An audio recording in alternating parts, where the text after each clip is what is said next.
پوچھنا چاہتا ہوں میرے پیارے آقا صلی اللہ علیہ وسلم کے پیارے دیوانوں، یزید کو جنتی کہنے والے کہاں ہیں جس کو بطور سزا جو ہے وہ بھیجا گیا ہے، اور اس کے بعد جو ہے وہ یزید پلید جو ہے سزا کے طور پر قسطنطنیہ گیا، اور پھر زبردستی سے ادھر ادھر سے یزید کو اس حدیث کے اندر گھسیڑا جاتا ہے اور اس کو جنتی کہنے کی بات کی جاتی ہے۔ میرے پیارے آقا صلی اللہ علیہ وسلم کے پیارے دیوانوں، اتنا ہی نہیں، اگر بفرض محال یہ بات مان بھی لی جائے کہ یزید اس پہلے لشکر میں شریک تھا، جبکہ وہ شریک نہیں تھا، وہ شریک نہیں تھا، لیکن اگر کوئی زبردستی سے اس کو گھسیڑ بھی دیتا ہے تو ہمارے علماء کرام نے بہت پیارا جواب دیا۔ یہ جو آقا کریم صلی اللہ علیہ وسلم نے مغفور لہم فرمایا کہ وہ لوگ مغفرت یافتہ ہیں جو قسطنطنیہ کے پہلے لشکر میں شریک ہوں گے، بہت سی چیزوں پر ہے۔ جیسے میرے آقا علیہ السلام فرماتے ہیں جب دو مسلمان آپس میں مصافحہ کرتے ہیں تو اللہ تعالیٰ دونوں کی مغفرت فرما دیتا ہے۔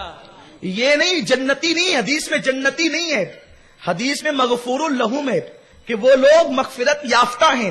اب میں تم سے پوچھنا چاہتا ہوں کہ وہ جو پہلے لشکر میں وہ تو شریک تھا نہیں، لیکن اگر تم شریک اس کو مان رہے ہو تو آقا فرماتے ہیں جب دو مومن مسلمان آپس میں مصافحہ کرتے ہیں تو اللہ دونوں کی مغفرت فرما دیتا ہے۔ اب دو مسلمان آپس میں مصافحہ کریں اور اس کے بعد پھر مسجد شہید کریں، مسجد نبوی کی توہین کریں، قرآن کے اوراق کو جلائیں، اس کے بعد صحابہ کی توہین کریں، صحابہ کو گالیاں دیں، صحابہ کو تماچے لگوائیں، علل اعلان شراب پیے، پھر بھی مولوی بیٹھ کر کے کہے گا اب ان لوگوں نے مصافحہ تو کر لیا ہے نا اس لیے دونوں جنتی ہے۔ بتاؤ کیا ایسا ہو سکتا ہے؟ کیا یہ ممکن ہے؟ اتنا ہی نہیں، میرے آقا صلی اللہ علیہ وسلم نے فرمایا ایک مومن جب دوسرے مومن کو دیکھ کر مسکرا دیتا ہے تو اللہ دونوں کی مغفرت فرما دیتا ہے۔ اس کے بعد میرے آقا علیہ السلام نے فرمایا جو جمعہ کی نماز پڑھتا ہے اللہ تبارک و تعالیٰ ان لوگوں کی مغفرت فرما دیتا ہے۔ آقا فرماتے ہیں جو حج کرتا ہے اللہ اس کی مغفرت فرما دیتا ہے۔ تو اب کیا کوئی حج کرے، جمعہ کی نماز پڑھے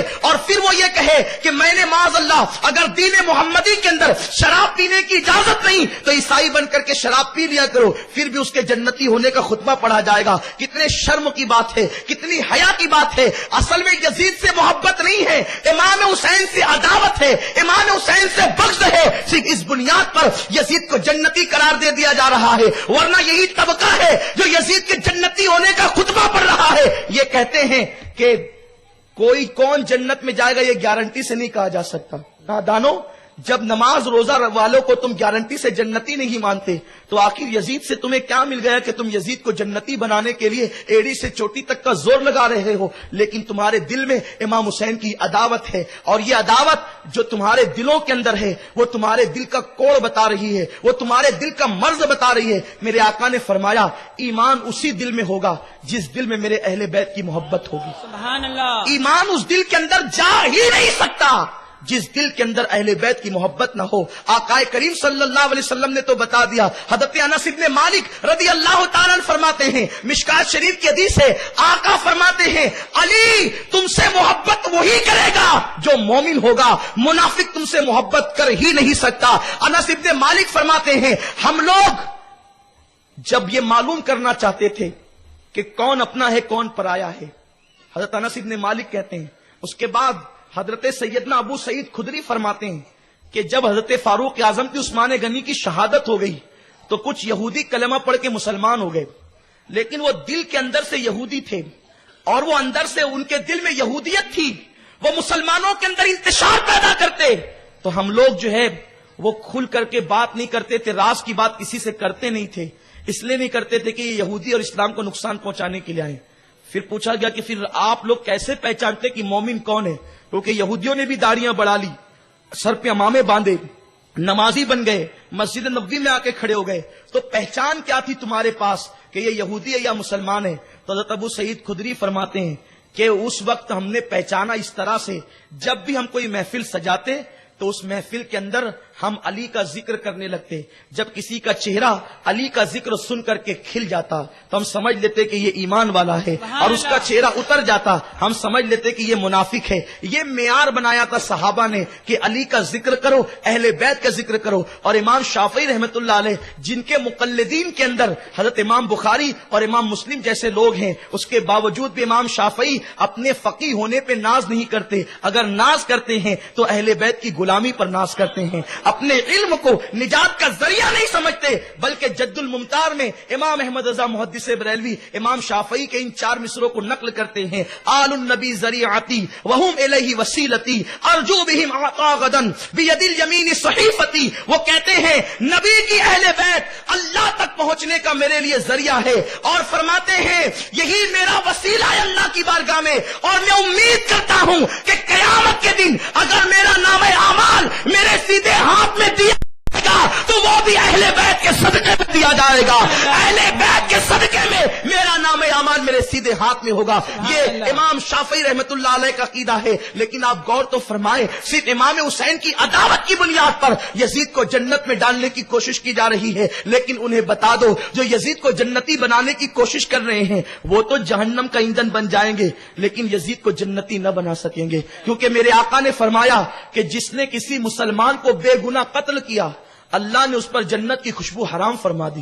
جب عام مسلمان کے قتل پر جنت کی خوشبو حرام ہو جاتی ہے تو جس نے اہل بیت کے بہار والے چمن پر خزاں ڈالی وہ جنت میں کیسے جا سکتا ہے؟ میرے پیارے آقا صلی اللہ علیہ وسلم کے پیارے دیوانوں، جو ماں عائشہ کے ساتھ نکاح کی بات کرے وہ جنتی کیسے ہو سکتا ہے؟ جس نے اللہ و رسول کو ایذا پہنچائی۔ توجہ فرمائیں، ایک اہم بات آپ سے کہنے جا رہا ہوں۔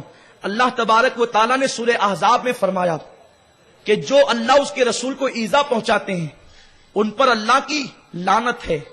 اگر کوئی شخص کے منہ پر کسی شخص کے سامنے کوئی بندہ کہے کہ میں تیری بیوی سے نکاح کرنا چاہتا ہوں، اس بندے کے دل پہ کیا گزرے گی؟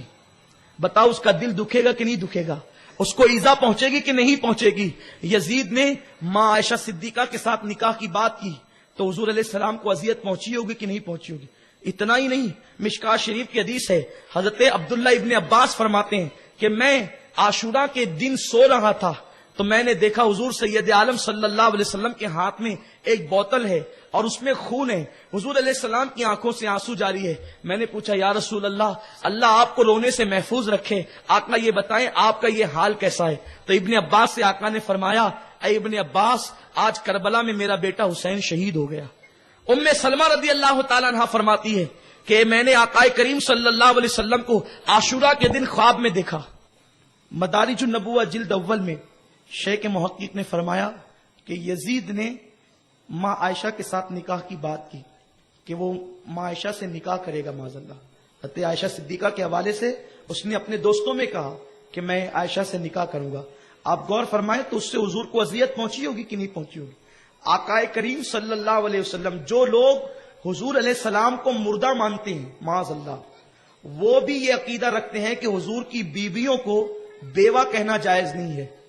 غیر مقلدین بھی حضور کی بیویوں کو بیوہ کہنے کی اجازت نہیں دیتے، اور دوسرے مسلک کا بھی یہی حال ہے۔ اب میں پوچھنا چاہتا ہوں کہ اس سے بڑا حق کیا ہوگا؟ بیوہ اسی کو کہتے ہیں جس کا شوہر مر جاتا ہے۔ جب حضور کی بیویوں کو بیوہ نہیں کہہ سکتے، حضور کی بیویوں کو زوجہ ہی کہتے ہیں اور ام المومنین ہی کہتے ہیں، تب میں آپ سے پوچھنا چاہتا ہوں کہ یا تو شوہر کو مردہ ماننے والے عورتوں کو بیوہ مانیں، اور جب عورتوں کو بیوہ نہیں مانتے تو پھر ماننا پڑے گا کہ حضور صلی اللہ علیہ وسلم اپنی قبر انور کے اندر زندہ ہیں۔ تو آقا کریم صلی اللہ علیہ وسلم کی زوجہ مقدسہ وہ بھی عظیم جس کو دنیا محبوبہ محبوب رب العالمین کہتی ہو، اس مقدس زوجہ کے حوالے سے ایسا ناپاک جملہ کہنے والا یزید نے میرے آقا کے دل کو اذیت پہنچائی، اور جب اس نے آقا کریم صلی اللہ علیہ وسلم کے دل کو اذیت پہنچائی تو بتائیں جو حضور علیہ السلام کے دل کو اذیت پہنچائے وہ یزید جنتی کیسے ہو سکتا ہے؟ بلکہ سرکار غریب نواز کی غیرت نے تو یہ بھی گوارا نہیں کیا کہ جہاں پر امام حسین کا ذکر ہو وہاں یزید کا ذکر ہو۔ حضرت غریب نواز کی طرف 4 مصرے منسوب ہے۔ غریب نواز فرماتے ہیں، شاہ است حسین، بادشاہ است حسین، دین است حسین، دی پناہ است حسین، سرداد نداد دست در دست یزید، حقا کی بنا لا الہ است حسین۔ توجہ فرمائیں، حضرت غریب نواز نے 4 مصرے کہیں، 3 مصروں میں آپ نے امام حسین کا ذکر کیا، مگر ان مصروں میں آپ نے یزید کا ذکر نہیں کیا، اور جس ایک مصرے میں آپ نے یزید کا ذکر کیا اس مصرے میں آپ نے امام حسین کا ذکر نہیں کیا. غریب نواز کی غیرت کو گوارا نہیں ہے کہ ایک مصرے میں حسین اور یزید کو جمع کر لے. ارے جب غریب نواز جیسا بندہ غلام یزید اور حسین کو ایک مصرے میں جمع کرنا گوارا نہیں کرتے تو اللہ تو سب سے زیادہ غیرت والا ہے. وہ ایک جنت میں حسین کو اور یزید کو کیسے جمع کر لے گا؟ سبحان اللہ، نعرہ سب سے زیادہ غیرت والا اللہ ہے. آقا فرماتے ہیں عمر سب سے زیادہ غیرت والے ہیں، اس سے زیادہ غیرت والا میں ہوں اور سب سے زیادہ غیرت والا اللہ ہے. جب غریب نواز کے عشق کی غیرت کو ایک مصرے میں دونوں کو جمع کرنا گوارا نہ ہوا تو اللہ غیرت والا ایک جنت میں دونوں کو کیسے جمع کرے گا؟ اور یزید کا جنتی ہونا کسی حدیث سے نام لے کر ثابت نہیں، لیکن کئی حدیثوں سے ثابت ہے کہ میرے آقا نے فرمایا حسین اور حسن جنتی جوانوں کے سردار ہیں. صرف جنتی نہیں ہیں بلکہ جنتی جوانوں کے سردار ہے. آقا نے تو یہاں تک فرمایا، علامہ ابن حجر بیان کرتے ہیں کہ جب اللہ جنتیوں کو جنت میں داخل فرمائے گا سب لوگ جنت میں چلے جائیں گے اور جہنمی جہنم میں جائیں گے تو اس وقت جنت کہے گی مولا تیرا مجھ سے وعدہ تھا کہ میں تجھے زینت دوں گا. مولا تیرا مجھ سے وعدہ تھا کہ یہ جنت میں تجھے زینت دوں گا، پروردگار میری زینت کہاں ہے؟ تو اللہ رب العزت فرمائے گا اے فرشتوں اس مقام سے پردے ہٹا دو. جب پردے ہٹا دیے جائیں گے تو لوگ دیکھیں گے کہ امام حسن اور امام حسین وہاں موجود ہوں گے. اللہ فرمائے گا اے جنت یہی تیری زینت ہے. جسے میرے آقا علیہ السلام نے زینت جنت قرار دیا ہو وہ حسنین کریمین کی ذات ہے.